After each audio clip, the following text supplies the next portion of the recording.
Victoria Sterling and the Case of the Jinn's Bargain. By Elton Gar. I understand entirely, but evicting a ghost isn't as easy as it used to be. You can't just throw them out on the street. It's inhumane. You'll need to bring them to the Court of Spectres. No. I understand that it's your house, but legally speaking, they have a de facto legal contract that could be argued to have been transferred with the house. Victoria listened for a few minutes more and then said, "There are some excellent supernatural arbitrators. Perhaps your best option would be to hire one of them to work out a deal. Outside of that, I'd suggest you begin to work on collecting any records of damages to the property or injuries to people. That will help if we have to go to court." After a few more seconds, Victoria hung up on the homeowner and then pushed the blinking button on her phone and said, "What's next, Tina?" "Your 2 o'clock is here." Victoria looked at her planner, quickly reminding her of what her 2 o'clock was. It was a consultation on a magical wish. She looked over it carefully, and saw that it didn't include the source of the wish in the records. She could only hope it wasn't a monkey's paw. They were always more work than they were worth. A man in an ill-fitting suit appeared. He glanced around the room carefully. Victoria had every type of ward you could think of on the wall. They were all as tasteful as she could make them. The garlic was part of a bouquet of flowers along with dried wolfsbane, holly and sage, all in a clear vase that was filled with rock salt. There was also a framed cross, several perfectly positioned mirrors, 2 dream catchers, and more crystals than she would have preferred. None of it was really necessary. Victoria had a good working relationship with most of the supernatural entities across the city. They might prefer working with people who didn't think to hire professional help, but she was, as they often said, a necessary evil. And a surprisingly large number of them preferred the simplicity and order of working with a professional. "Are you Mr. Richards?" Victoria asked, standing up and offering her hand to the man. The man quickly shuffled up to her and then shook only the tips of her fingers. He then sat in the chair and said, "I think I need your help." "Of course. That's why I'm here. Did my secretary explain my fees?" You get 30% of any wish with a monetary value, and a bonus if all wishes are successful. But you guarantee that your fees will not be more than half of the total assessed value of the wishes. That, or if you prefer, you can give me one of the wishes. Either way, you'll almost certainly come out ahead of what you'd get if you represent yourself. One thing that would be helpful is the source of the wish." "I found a genie," the man said. Victoria relaxed some herself. At least it wasn't a monkey's paw. But that didn't mean that it would be harmless. They generally prefer the term Jinn. Genie is a bit culturally insensitive. We'll write up a contract that will include you using the correct term in the future. They always eat that stuff up. Do you know what you want? Victoria always tried to be sensitive with her clients, but bigotry against the supernatural was a bit of a problem. "I think I'd like to be rich," Mr. Richards said. "Always a good choice, and it makes things easier for me. The key is specificity and not going overboard. Keep in mind that if a Jinn creates money, it's going to either be stolen or counterfeit. That can lead to other legal issues. Better to go with something like gold, though it isn't always the best option and it does lead to its own problems." "It does?" Mr. Richards asked. He was leaning forward. Clearly he hadn't considered any of this. They're generally good problems to have, but you want to think it through. Again, we're going for specificity. You'll want to define refined gold and that it isn't already owned. And you have to consider the costs and difficulties of selling it. I have people who can deal with that, so the main consideration is in making certain that you consider the costs. And of course there is the tax burden. "Tax burden?" Certainly. As a lawyer, I am obligated to make sure you understand your legal requirements. For the sake of a wish, we can work with the gift tax. That's roughly 20% as opposed to the 30% if it's considered income. Then there is the capital gains tax if you sell it. We can adjust that sum with income averaging, but you're going to want to work with an accountant on that. "What if I just inherited a bunch of money?" Mr. Richards asked. It can be done. But if you don't have a rich relative, it's going to require forging some document and a legal entanglement with the person's actual heirs. And of course the Jinn will have to kill the person. Mr. Richards sagged and said, "I didn't know it was all so complicated." "Don't worry about it. That's why you hired me. Lottery is out, of course. Too much attention and you have all of the tax liabilities. That is why I suggest my clients consider something a bit more low-key. Most Jinn are happy to do a prosperity spell. It's not the same as being wealthy, but it will be very useful. Perhaps you'll get a job that pays far more, and if you invest it, generally it works out well, though it does have to have some small risk built in. That way we avoid insider trading laws. That sounds like a lot of work. Victoria wrote a note in her pad and said, the second option is also good. There is a service that can help. They'll tell you what to wish for. It's going to be something like a bag that always has gemstones in it. You sign a contract and then give them the bag. They will harvest and sell the contents and pay you about 30%. It usually works out to about $10,000 a month. You'll get a little less for the first couple of years to cover my fees, of course. I did kind of like the idea of being rich, Mr. Richards said. Trust me, having enough money to never have to worry about it is good enough. But if you want more, you can always invest some of the money they give you. Mr. Richards nodded and said, I think $10,000 a month sounds good. Is it possible to also get a lump sum in advance, just to pay off some debts? I'll talk to the company. I think they can probably give you roughly a year's bonus. They generally think long-term. It's why I like them.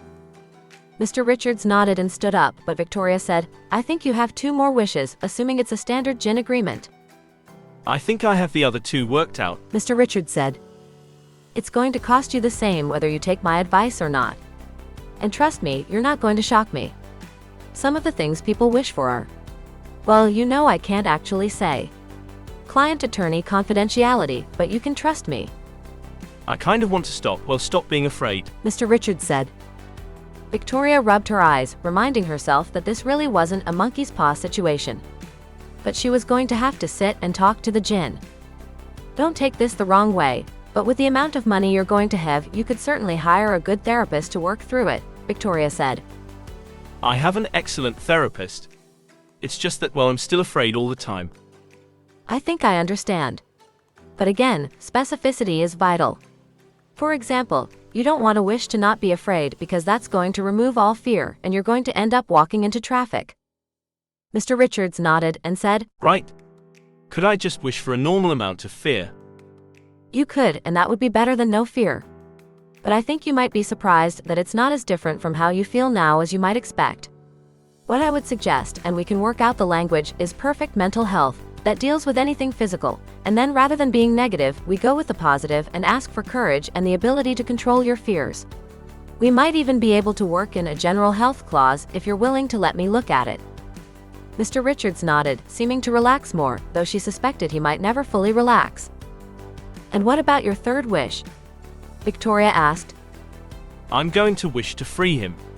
I know I used the wrong word before, but I'm really not a racist. Mr. Richards said. So they're still trying that old chestnut. I assure you that I didn't think you were being racist. And I assure you that the Jinn doesn't need to be freed. Slavery has been outlawed in Jinn society for almost 500 years. Your Jinn is working under a contract that he agreed to, with a reasonable out clause that he can invoke at any time. But then why would he tell me he needed freed? Unless he's very bad at this, I suspect he didn't actually tell you that at all. I would assume it was something more like, it would be very kind of you to wish to free me, and it is. As to why, it's the easiest wish. They don't have to do anything and still get the full value for fulfilling a wish. I saw one Jinn who convinced someone to free him from all obligations first and told him he'd give the other 2 wishes after.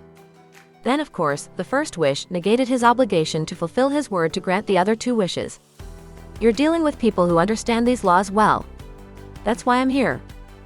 Mr. Richards seemed almost angry. Then he seemed to become afraid of his own anger, and Victoria wondered if perhaps she had been wrong about her thoughts on his fear. Perhaps he was far more afraid than most people. But even if he was, the suggestions she made should help as much or more. I didn't have any other wish in mind, Mr. Richards said. That's fine. And I'm only suggesting this because you didn't seem entirely pleased with the money situation. You could give me the third wish as my payment. It would increase the money you'll make by about 15%. Mr. Richards' eyes narrowed, but he seemed interested. Then he said, What about something benevolent? You know, like world peace. Most Jinn aren't willing to take away free will, and none of them have the power to do it on that level. You also can't wish for more wishes. That's just part of the standard wording of the wishes. Yes. She told me about that. Mr. Richards said. He hadn't mentioned that the Jinn was a woman. But then that didn't really matter on the business side of things. It was worth noting though, because magical contracts were often about interpretation, and women tended to interpret things differently. Truthfully, I don't need a lot. I just want to have enough money to travel and see the world. Mr. Richards said. Had you considered a language boon then? Victoria said. A what? Gaining knowledge is one of the most traditional of wishes. You have several languages put into your brain, or wish for the ability to learn languages quickly. I know it's not as exciting as some things, but... No, that sounds great. I like visiting places, but I never much like feeling like a tourist. I want to know what the place is like, not just the monuments and tourist traps. For the first time, he sounded genuinely excited, and Victoria said, I'll want to meet with the Jinn, and it will take a couple of days to get the contracts perfect. It's best if you're not there. Some Jinn still make verbal contracts, and those are never as good or as easy to enforce. You'll of course have a chance to go over everything when we're done. Mr. Richards stood up and put out his hand. Victoria had already shook his hand, but this time he seemed more secure, and she understood. Things always seemed more daunting when you face them yourself.